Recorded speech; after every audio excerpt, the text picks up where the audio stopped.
আসসালামু আলাইকুম ওয়া রাহমাতুল্লাহি ওয়া বারাকাতুহু। সম্মানিত দর্শক, আলোর পথে টিভি চ্যানেলের পক্ষ থেকে আপনাদেরকে জানাই শুভেচ্ছা ও অভিনন্দন।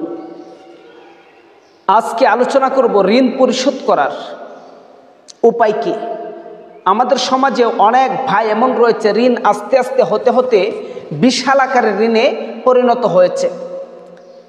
ঋণের অঙ্কটা বড় হয়ে গিয়েছে, কিন্তু তার সব দিক থেকে ইনকামের রাস্তা বন্ধ হয়ে গিয়েছে।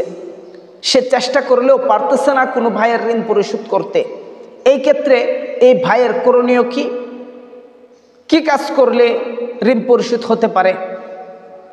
এই জন্য আমি বলবো যে সর্বপ্রথম কাজ হলো, যে পুরুষ তার স্ত্রীর সাথে কিংবা ঘরের সদস্য যারা রয়েছে তাদের সাথে পরামর্শ করে সে ব্যক্তির দুনিয়ার বালা মুসিবত তাকে গ্রাস করতে পারে না। ঋণ থেকে শুরু করে রোগ বালা মুসিবত থেকে শুরু করে তাকে কোনো কিছু গ্রাস করতে পারে না। আর 2 নম্বরে হলো, যে ব্যক্তি বেশি বেশি দুরূদ শরীফ পাঠ করবে রাসূলের উপর, তাকে কখনো ঋণ বালা মুসিবত গ্রাস করতে পারবে না। এক ব্যক্তি তার বিবির সাথে পরামর্শ করলো যে, বিবি, আজকে তো অনেক দিন হয়ে গিয়েছে, একটা লোক আমার কাছে টাকা পায়, আগামীকালকে লাস্ট ডেট, আমার তো কাজও না, আমার হাতে টাকাও না, এখন আমি কি করব?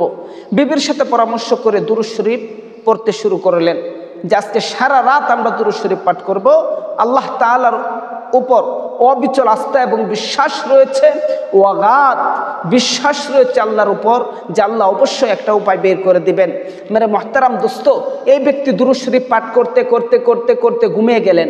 হঠাৎ আল্লাহ পাক রব্বুল আলামিন তাকে স্বপ্নে দেখালেন যে, যাও তোমাদের এলাকার যে মেয়র রয়েছে, এই উপজেলা মেয়রের কাছে যাও, যায়া তাকে বলবা যে তুমি প্রতিদিন 100 বার জিকির করো আল্লাহর নামে। গতকালকে তুমি এই জিকিরটা করো নাই, এজন্য আল্লাহ তাআলা বলেছেন তোমাকে এর জরিমানা স্বরূপ আমাকে 1000 টাকা দিতে হবে। স্ত্রীর সাথে পরামর্শ করে পরের দিন গেল গভর্নর হাউসে, যায়া দারোয়ান মাঝখানে দাঁড় করে দিল এবং বলল যে আপনি কেন আসছেন? যে আমি মেয়র সাহেবের সাথে দেখা করতে আসছি, যে আপনার নামটা বলেন, পরিচয়টা বলেন। যে পরিচয় দেওয়ার মতো তেমন ব্যক্তি আমি নই, আপনি ওনার সাথে দেখা করায় দেন আমাকে। বললেন যে আপনি দাঁড়ান, আমি ওনাকে অনুমতি নিয়ে আসি ওনার কাছ থেকে। ওনার কাছে গেলেন অনুমতি আনার জন্য। যাওয়ার পর ওনাকে লোকটা বর্ণনা দিতেই মেয়র বললেন, তাড়াতাড়ি যাও, ওই লোকটাকে আমার কাছে নিয়ে আসো। সাথে সাথে দারোয়ান যারা ছিল সবাই চতুর্দিকে বেষ্টন দিয়ে এই লোকটাকে নিয়ে যাচ্ছে মেয়রের কাছে। মেয়র যেতেই সালাম করলেন, মুসাফা করলেন, মোয়ানাকা করলেন এবং সাথে সাথে 1000 টাকা উঠাইয়া দিলেন।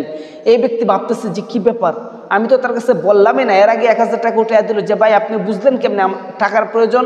বললেন যে আল্লাহ পাক রব্বুল আলামিন আমাকে স্বপ্নে দেখিয়েছে আগামীকালকে তুমি আসবে, এবং আসলেই যাতে কোনো কথা ছাড়া তোমার হাতে 1000 টাকা নোট উঠাইয়া দেই।